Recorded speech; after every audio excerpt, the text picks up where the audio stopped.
we've lost this global perspective where you see apparent opponents, apparent enemies that are actually not. They're just playing different roles in a global agenda.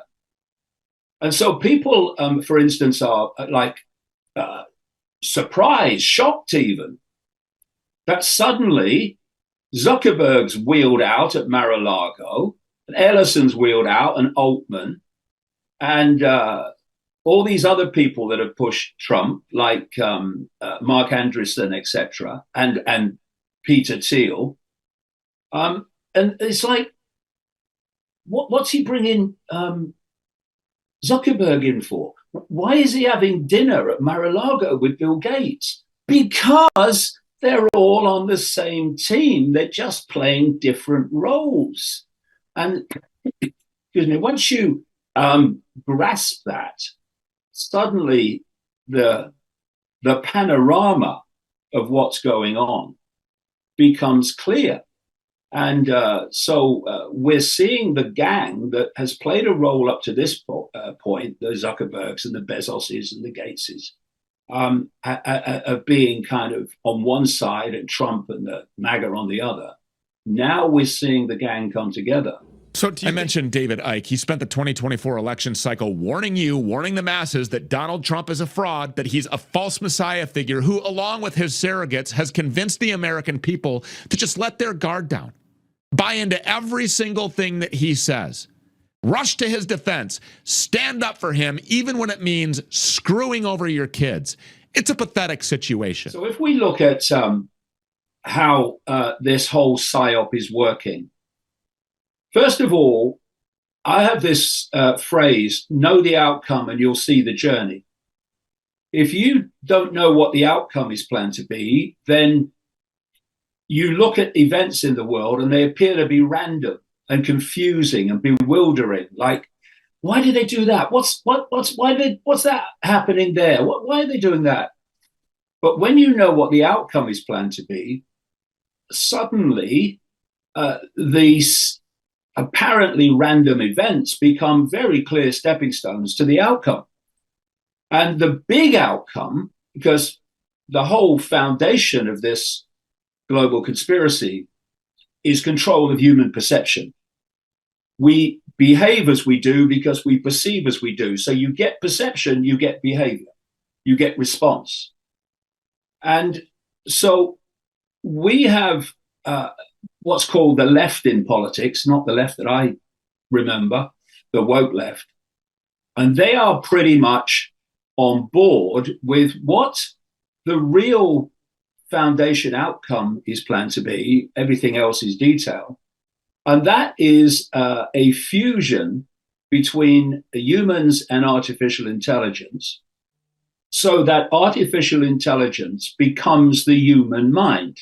It becomes human thought and emotional response. And on top of that, the idea is to have an AI-controlled society and absolutely an AI-controlled government, which is why Musk wants to get rid of all these humans, and what's going to come along to replace them is artificial intelligence. So you have a situation where the left, the woke left, was pretty much a gimme on all this. You know, their smartphones and all that stuff. So what you had is a problem with what is become known as the right, who basically were very skeptical of this whole global conspiracy and its AI component. And you need to get them on board. So how do you do that?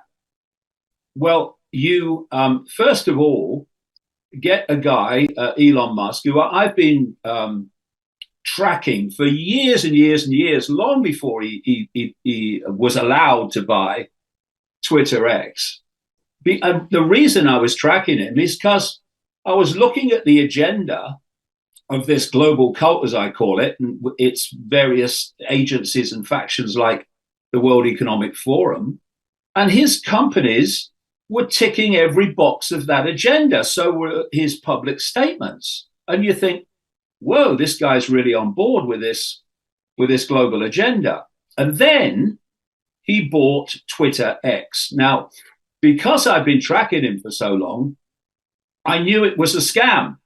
The question was, what's the nature of the scam? And it became very clear very quickly.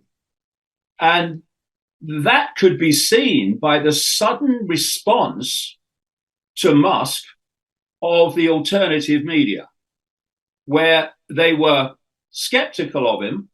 I remember there was a Dutch activist called Eva Vlandingerbroek who did a video in 2022 in which she's saying basically Elon Musk is not our friend, he's a transhumanist, he's pushing this AI agenda.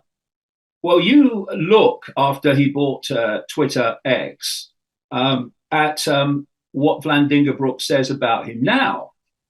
Basically, it's eulogies. And I saw this happen where because he's bought this Twitter X and he's allowed some people back, suddenly he's a free speech hero. And this has been promoted and promoted and promoted until we have a situation now, Stu, where what's called the alternative media, the mainstream of it, which gets all the algorithmic support and all the funding and promotion, has become nothing more than a Trump-Musk propaganda office, pouring out eulogies and anything they do, which is like off the story they would like to have, like, for instance, what is happening with Trump and the decisions he's making with regard to Israel. They just best not talk about that. But they'll just push and push and push all these things that we're seeing unfolding like machine gun fire through executive orders. And so basically what happened as a result of Musk acquiring with Qatar and Saudi Arabia and P. Diddy, Twitter X, is that he's been given a free ride on all the things he's doing that are ticking the boxes of this global agenda, which this alternative media once said it opposed. And he's been allowed to basically get away with it. Same with Trump. So what I said in the weeks before Trump came to office is that what we're going to see when he comes to power is again machine gun fire, blitzkrieg of things that are going to be manipulating his natural base, Trump's natural base, Musk's natural base, to believe we're winning. And we hear this all the time. Whoa, we're winning. Look, Trump's doing this, Trump's doing that. The idea is to get his base to look over there, which is not too bloody difficult, I have to say, to look over there, while over here, the agenda for the AI control, complete control of society, moves on. And, you know, because we've reached a point now where the algorithmically promoted so-called fake so-called alternative media will not criticize these people. They won't call them out, and they can do no wrong. And therefore, while they're buying this, oh, we're winning, they're also saying nothing about the real agenda that's unfolding in the background, which is the rapid advancement towards this AI fusion, AI control of society. And even I was a bit surprised, Stu, at the speed in which Trump rolled out Ellison and Altman to push this Stargate thing. And, you know, what I would say about this whole AI thing, too, is we have lost, for reasons I've discussed, we've lost this global perspective where you see apparent opponents, apparent enemies, that are actually not. They're just playing different roles in a global agenda. And so people, for instance, are like surprised, shocked even, that suddenly Zuckerberg's wheeled out at Mar-a-Lago, and Ellison's wheeled out, and Altman, and all these other people that have pushed Trump, like Mark Andreessen, etc., and Peter Thiel. And it's like, what's he bringing Zuckerberg in for? Why is he having dinner at Mar-a-Lago with Bill Gates? Because they're all on the same team. They're just playing different roles. And excuse me, once you grasp that, suddenly the panorama of what's going on becomes clear. And so we're seeing the gang that has played a role up to this point, the Zuckerbergs and the Bezoses and the Gateses, of being kind of on one side and Trump and the MAGA on the other. Now we're seeing the gang come together. So do you think that Zuckerberg and Bezos and Trump and Musk are all working for the same people? Are they being compensated or having promises made to them in some way that puts them in this alliance or this team, if you will, to subvert, individual liberty, freedom, Christianity, our country? Well, I was on this case in the early 1990s. I started out looking at the fact that became very clear very quickly that the people that's supposed to be running the world aren't actually running it. They're just front men and women. And I got deeper and deeper into, okay, so what's behind it? And what I call the global cult, and this is why we have to keep the global perspective, and we have to put aside the idea of sides, because that's there to confuse us and to let us take sides in a situation where the population is basically fighting and opposing itself when all of them are being pulled by the same strings. This global cult works like this. You have what I call the spider at the center of a web. If people could just imagine a spider's web around the planet, and at the center is this spider. Now, the spider level operates in the shadows. They're not people that put themselves on public display. They are deep, satanic, literally satanic, secret society operatives. And I'm talking secret societies that are well beyond those that we actually ever hear about in the public arena. And then you come out from the spider, still in the hidden, and you then start meeting the secret societies like the inner core of the Freemasons, not Bill and Joe down the lodge, the Knights Templar, the Knights of Malta, Opus Dei, and the inner core of the Jesuit order, and these Zionist networks that operate in the hidden as well, obviously.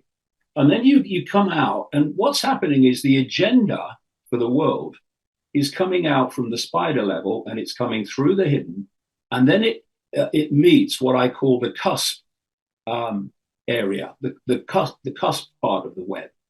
And the cusp is where the hidden meets the seen. So at the cusp, you've got the Bilderberg Group, the World Economic Forum, the Club of Rome, all these organizations that are around the Bilderberg Group, like the Council on Foreign Relations, the Trilateral Commission, etc. And also at the cusp, you've got this absolute explosion of think tanks and non-governmental organizations, as they're called, many of them funded by Soros. And their job, the job of the cusp, is to take the agenda from the hidden and to play it out in the seen. And so you come into the part of the web that we live in every day, which involves things like the World Health Organization, Silicon Valley, big pharma, the corporate world, governments, government agencies, etc. The whole AI thing. And if you are observing the world of the scene without understanding the web and how it works, then you're going to see organizations that are apparently not connected. And on one level, they're not, in the sense that the vast majority of people working for the World Health Organization are not part of this. They're just doing what they're bloody told and playing out what they're told to play out. Same with a lot of people in these other organizations that drive the direction of the world. Point is, because it's all compartmentalized, fiercely compartmentalized. Secret societies, of course, are compartmentalized. You know, most Freemasons in the world are on the bottom 3 level of degrees, the blue degrees. They don't get any bloody higher. So it's all compartmentalized on the basis of you only need to know what you need to know to play your part in something often you do not even know you're playing a part. But if you go deep enough into Silicon Valley, the Facebooks and the Twitters and the Amazons and the Googles and the YouTubes, etc., and you go deep enough into the World Health Organization and big pharma and so on, and governments and government agencies, you meet that point in the organization which attaches to this web in full knowledge of what's going on. And so if you see that, you then realize why certain things happen which appear bewildering. For example, when the code was played, for reasons that bewildered people, people like Facebook and, of course, YouTube and all these other organizations started censoring right at the start on the basis of anyone who was challenging and questioning the World Health Organization version of COVID. And so it's like, you're supposed to be the town square. You're supposed to be the place where we share opinions. What you're doing. But when you realize that if you go deep enough into Facebook and YouTube and all these others, and deep enough into the World Health Organization, you meet that level where they're all operating on behalf of this web and pushing the web's agenda. So what you have in the situation I've described is this arm of the web, Silicon Valley, defending the narrative of this arm of the web, the World Health Organization, so that people do not get the information they need to make a proper, balanced decision on what's going on. And so you then come to big pharma. And big pharma, again, if you go deep enough in the big pharma web, you are going to hit this global cult web. And what about the people? Where do they come in the equation? I mean, people have to understand, like, I've heard nothing about this shot. You know, where did this pandemic come from? So there was clearly an erosion of independent and critical thinking. Do these people rely on the stupidity or gullibility of the American public or, civilizations throughout the West? I mean, how are people so ignorant to all of this? That's what's frustrating for me. Well, yes, they do. And they also work very hard and incessantly to keep people ignorant. You see, we live in 2 worlds within 1 world. There's the world of the cult. And that operates, what the cult is a network of global secret societies, the fiercely compartmentalized. And the inner core of that passes through the generations outside of the public arena. the agenda that's being pursued, total human population control, and also about the nature of reality itself. Because if you understand the nature of reality, and which is very different to how we experience it, and you keep the public in ignorance of the nature of reality, then you are, by that alone, in a fantastic position of power, because you can do things in terms of manipulation which the population think are not possible, because they think this whole world is as they experience it, and it's not. So you've got this cult that passes over this advanced knowledge only to the chosen, like I say, not Bill and Joe down the lodge. And then the same cult, through people like the Rockefeller family in America, for instance, but so many others, the Rothschilds and so on, they have created and controlled the sources of information that the population receive. So, for instance, they created and in the end totally took over the mainstream media. And since this hijack of the alternative media, they've repackaged that, the central core, as I talk about, as the new media, when it's the old media in another guise.